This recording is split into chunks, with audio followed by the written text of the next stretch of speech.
بصیرت پر آپ دیکھ رہے ہیں سیرت النبی صلی اللہ علیہ وسلم۔ غزوہ خیبر۔ ہجرت کے 7ویں سال محرم میں غزوہ خیبر پیش آیا۔ خیبر میں صرف یہود آباد تھے۔ اسی طرح خیبر مسلمانوں کے خلاف سازشوں کا گڑھ تھا۔ خیبر کے یہودیوں نے کفار کے سارے لشکر کو مدینے پر حملہ کرنے کے لیے جمع کیا تھا اور غزوہ خندق میں مسلمانوں کے خلاف کافروں کو بھڑکایا تھا۔ اس طرح خیبر فتنہ و فساد کی آماج گاہ بن چکا تھا۔ قرآن کریم میں اللہ تعالیٰ نے اپنے نبی سے خیبر کی فتح کا وعدہ کیا۔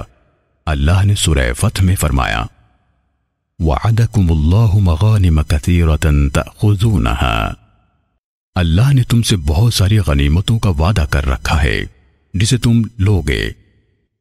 اس آیت میں بہت ساری غنیمت سے مراد خیبر کی فتح ہے۔ خیبر کی غنیمت خاص حدیبیہ والوں کے لیے تھی، اس لیے نبی صلی اللہ علیہ وسلم نے حکم دیا کہ آپ صلی اللہ علیہ وسلم کے ساتھ وہی نکلے جس نے حدیبیہ میں شرکت کی ہے، تو 1400 صحابہ کرام آپ کے ساتھ نکلے۔ رسول اللہ صلی اللہ علیہ وسلم اپنے لشکر کو لے کر خیبر کی طرف نکلے۔ جب خیبر پہنچے تو یہودیوں نے دیکھ کر ڈر کے مارے اپنے قلعے بند کر لیے اور چیخنے لگے محمد اور ان کا لشکر۔ نبی صلی اللہ علیہ وسلم نے جب ان کا خوف و ہراس دیکھا تو فرمایا اللہ اکبر، خیبر پر خرابی آ گئی۔ بے شک جب ہم کسی قوم کے میدان میں اتر جائیں تو ڈرائے ہوئے لوگوں کی صبح بری ہوتی ہے۔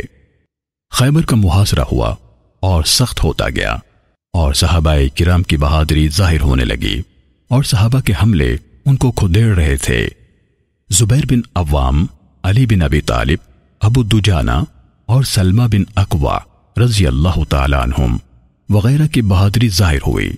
علی بن ابی طالب رضی اللہ تعالی عنہ نے یہود کے ہیرو مرحب کو قتل کیا اور زبیر رضی اللہ تعالی عنہ نے مرحب کے بھائی یاسر کو قتل کیا اور خیبر کے اکثر حصوں کو فتح کر لیا گیا۔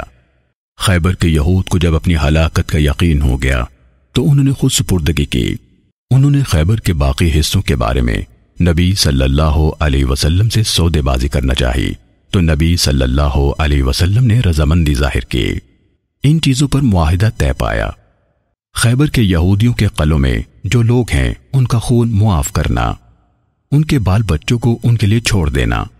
خیبر کے یہود اپنی زمین سے نکلیں گے اور ہتھیاروں کے علاوہ جو بھی لے جانا چاہیں لے جا سکتے ہیں۔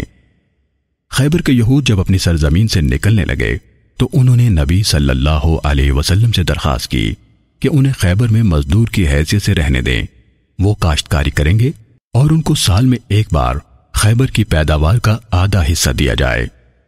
نبی صلی اللہ علیہ وسلم نے اس پر رضامندی ظاہر کی، کیونکہ نبی صلی اللہ علیہ وسلم اور صحابہ کرام کے پاس خیبر کی دیکھ بھال کے لیے افراد نہیں تھے۔ خیبر کی سرزمین کافی کشادہ تھی اور سب میں کھجور کے باغات تھے۔ خیبر کی فتح کے بعد مسلمان مالدار ہو گئے۔ عبداللہ بن عمر رضی اللہ تعالیٰ عنہ نے کہا خیبر کی فتح سے پہلے ہم آسودہ نہیں ہوئے تھے۔ حضرت عائشہ رضی اللہ تعالیٰ عنہ نے کہا جب خیبر فتح ہوا تو ہم نے کہنا شروع کیا اب ہم کھجوروں سے شکم سیر ہوں گے، کیونکہ اس میں کھجور کے باغات زیادہ تعداد میں تھے۔